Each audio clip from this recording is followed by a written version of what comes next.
There was some shot. As schools across America near the end of the academic year, Shots fired. More shots fired, additional shots fired. it has happened again. The recognizable dispatch audio. They're having a shooting at the high school, have an officer down, shooter not in custody.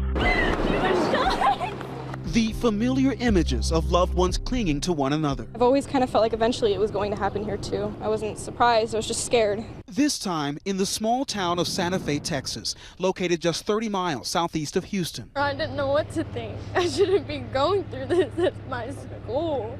Like, this is my daily life. I shouldn't have to feel like that. And I feel scared to even go back. It was nothing I would ever want another person to have to see. It was horrible. 10 people are dead, 9 students and a teacher's aide. At least 10 others wounded after a gunman opened fire in Santa Fe High School. The reason I see that this keeps happening, and we can expect it to keep happening, is because our schools are not protected in the way that it should be. This is the 22nd school shooting this year where someone was killed or injured. The suspect, 17-year-old Demetrius Pagorchis, in jail tonight, charged with capital murder. Another person of interest has also been detained.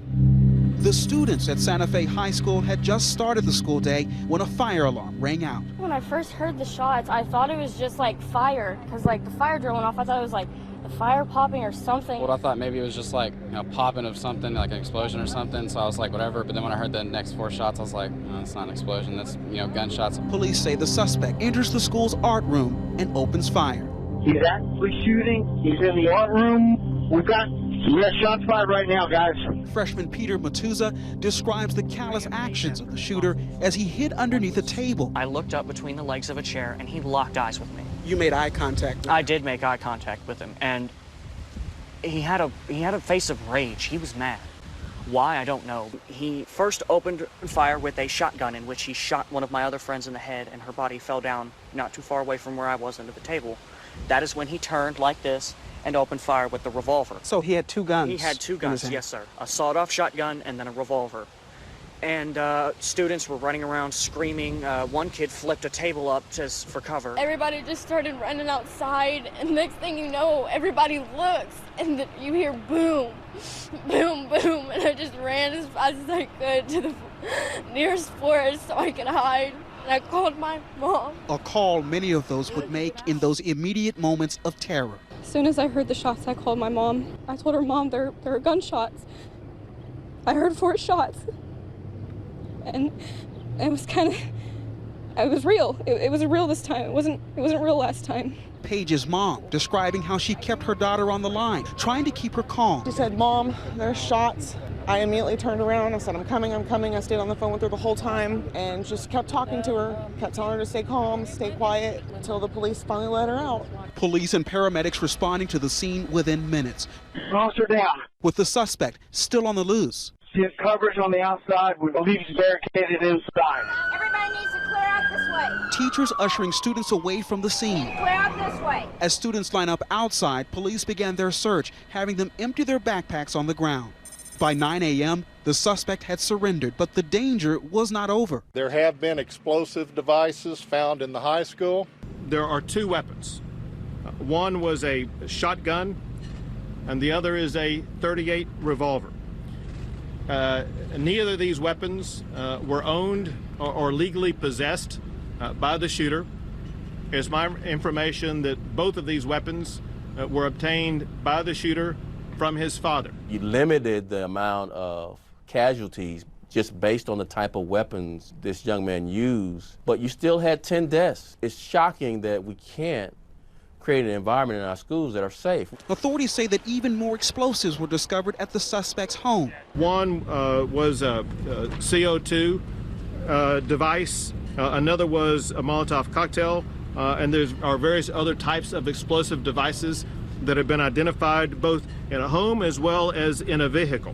The suspect was a junior at Santa Fe High School who had even been on the honor roll, and authorities say no prior criminal record. His slate is pretty clean, and so there simply were not the same type of warning signs.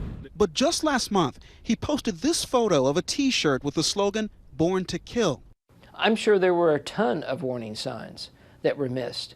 Kids this age, they talk online, they talk to other schoolmates, My guess is that information that he was going to commit an act like this is out there. Today, the governor saying authorities confiscated the suspect's cell phone and computer containing journals. He's going to talk about doing this, and he's going to talk about planning it, and he's probably also going to talk why he's so mad and why he feels justified in his own mind.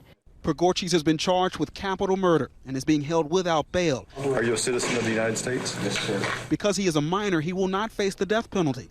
Texas Governor Greg Abbott, who during his 3 years in office has addressed the nation after 3 mass shootings, today promising that this time will be the last. It's time in Texas that we take action to step up and make sure this tragedy is never repeated ever again in the history of the state of Texas.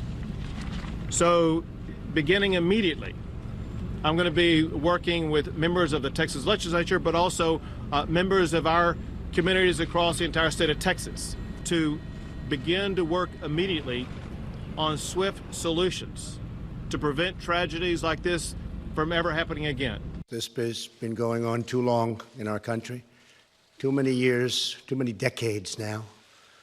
We grieve for the terrible loss of life. This morning, the president responding swiftly. Everyone must work together at every level of government to keep our children safe. May God heal the injured, and may God comfort the wounded, and may God be with the victims and with the victims' families. Very sad day. Very, very sad. 5 months into 2018, nearly twice as many people have been killed in school this year than have been killed serving in the military. Just last month, some of the students at Santa Fe High School participating in the National School Walkout to end gun violence, marking 17 minutes of silence for those killed in the school shooting in Parkland, Florida. The two schools, more than 1,000 miles apart, now share a tragic bond. This morning, one Parkland student tweeting, "I should be celebrating my last day of high school, but instead, my heart is broken to hear the tragedy at Santa Fe. We cannot let this continue to be the norm. We cannot." And Parkland senior turned activist Emma Gonzalez saying, "Santa Fe High, you didn't deserve this. You deserve peace all of your lives. After supporting us by walking out, we will be there to support you by raising up your voices." Just over 3 months ago, a gunman armed with an AR-15 rifle opened fire inside the freshman building at Marjory Stoneman Douglas High School, killing 17.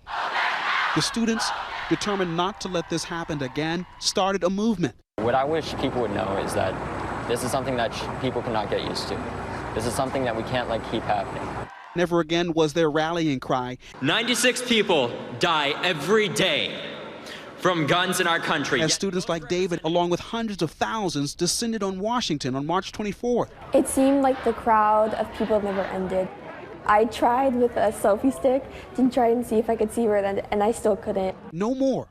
And yet tonight, in Santa Fe, Texas, reality is setting in. Please rise and remove your caps. The Houston Astros holding a moment of silence and flying a Texas flag at half-staff tonight at Minute Maid Park. Community members coming together for a vigil, remembering the 10 lives lost, among them an art room teacher's aide and an exchange student from Pakistan. With the senior class set to graduate in 2 weeks, a time marked by celebrations now tainted by a heinous crime as they remember the lives of those taken too soon.